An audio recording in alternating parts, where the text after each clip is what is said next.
நடிகர் விக்ராந்த் தன்னுடைய 37 வயதுல நடிப்பிலிருந்து ஓய்வு பெறுவதா அறிவிச்சிருக்காரு. இதை பார்த்த ரசிகர்கள் எல்லாம் நீங்க என்ன அடுத்த இம்ரான் கானாக விரும்புறீங்களான்னு கேட்டுட்டு வராங்க. சில மாதங்களுக்கு முன்னாடிதான் 12th Fail, Sector 36 and Sabarmati express போன்ற அடுத்தடுத்த படத்துடைய ரிலீஸ்களால தன்னுடைய ரசிகர்களை சந்தோஷப்படுத்திட்டு வந்தாரு விக்ராந்த் மாஸ்லி. இந்நிலையில தன்னுடைய 37 வயசுல நடிப்பிலிருந்து ஓய்வு பெறுவதா அறிவிச்சு அதிர்ச்சிக்குள்ளாக்கியிருக்காரு.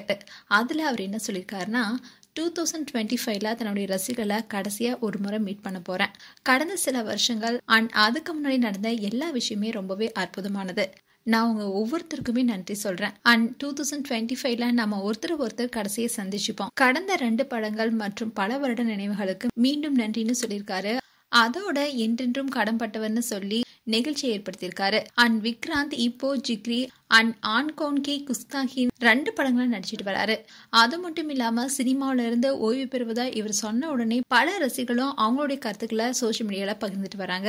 அதுல ஒருத்தர் அது உண்மைன்னு நம்புறனும், மேலும் உங்க கடமை முடிஞ்ச உடனே திரும்பி வரணும். இன்னொரு ரசிகர், நீங்க ஏன் பாலிவுட்டுடைய அடுத்த இம்ரான் கானாக விரும்புறீங்களா? அவர் குடும்பத்தை தேர்ந்தெடுத்ததுனால நாங்க ஏற்கனவே சிறந்த நடிகர்ல ஒருத்தரை இழந்துட்டோம். மேலும் இப்படி பண்ணாதீங்க ப்ளீஸ்னு ரசிகர்கள் தங்களுடைய வருத்தத்தை பதிவு செஞ்சுட்டு வராங்க. இப்படி பல ஃபேன்ஸும் பல விதமான கருத்துக்களை ஷேர் பண்ணிட்டு வராங்க. விக்ராந்த் மாசி ஆரம்பத்துல தொலைக்காட்சியில இருந்து பெரிய திரை வரைக்கும் OTT வரைக்குமே நடிச்சிருக்காரு. விக்ரம் தூம் மாச்சோ தூம் நிகழ்ச்சி மூலமா டிவில அறிமுகமானாரு. அதுக்கப்புறமா 2009ல பலிகாவாது மூலமா புகழ் பெற்றாரு. கொங்கோனா சென் சர்மாவுடைய இயக்கத்துல டெத் இன் த குஞ்சுல தன்னுடைய சிறப்பான நடிப்பால மக்களை கவர்ந்தாரு.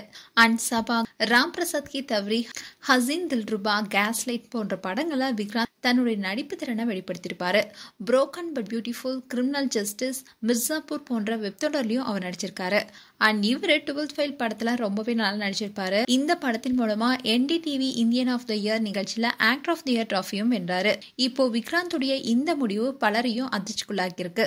மேலும் உங்களுடைய கருத்துக்களை கமெண்ட் செக்ஷன்ல சொல்லுங்க. இது போன்ற வீடியோஸை பார்க்க நியூஸ் தமிழ் கிளிட்ஸ் சேனலை சப்ஸ்கிரைப் பண்ணுங்க. மறக்காம நோட்டிபிகேஷன் பட்டனை கிளிக் பண்ணுங்க.